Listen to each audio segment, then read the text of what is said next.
Okay, yes, we are bored. We're all bored now. But has it ever occurred to you, Wally, that the process that creates this boredom that we see in the world now may very well be a self-perpetuating, unconscious form of brainwashing created by a world totalitarian government based on money, and that all of this is much more dangerous than one thinks? And it's not just a question of individual survival, Wally, but that somebody who's bored is asleep, and somebody who's asleep will not say no?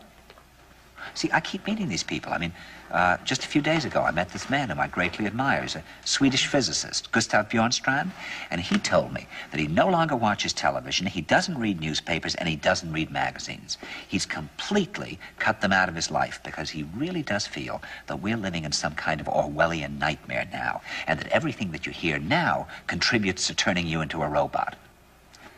And when I was at Findhorn, I met this extraordinary English tree expert who had devoted his life to saving trees. Just got back from Washington, lobbying to save the redwoods. He's 84 years old. He always travels with a backpack because he never knows where he's going to be tomorrow.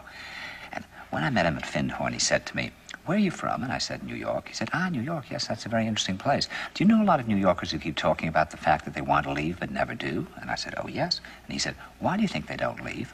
I gave him different banal theories. He said, "Oh, I don't think it's that way at all." He said, "I think that New York is the new model for the new concentration camp, where the camp has been built by the inmates themselves, and the inmates are the guards, and they have this pride in this thing they've built. They've built their own prison, and so they exist in a state of schizophrenia, where they are both guards and prisoners, and as a result, they no longer have, having been lobotomized, the capacity to leave the prison they've made, or to even see it as a prison."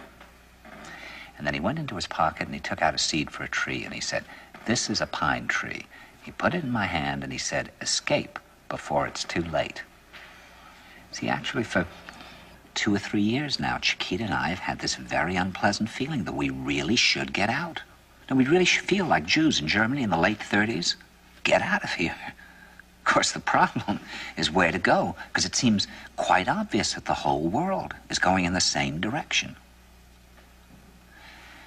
See, I think it's quite possible that the 1960s represented the last burst of the human being before he was extinguished, and that this is the beginning of the rest of the future now, and that from now on there'll simply be all these robots walking around, feeling nothing, thinking nothing, and there'll be nobody left almost to remind them that there once was a species called a human being, with feelings and thoughts, and that history and memory are right now being erased, and soon nobody will really remember that life existed on the planet.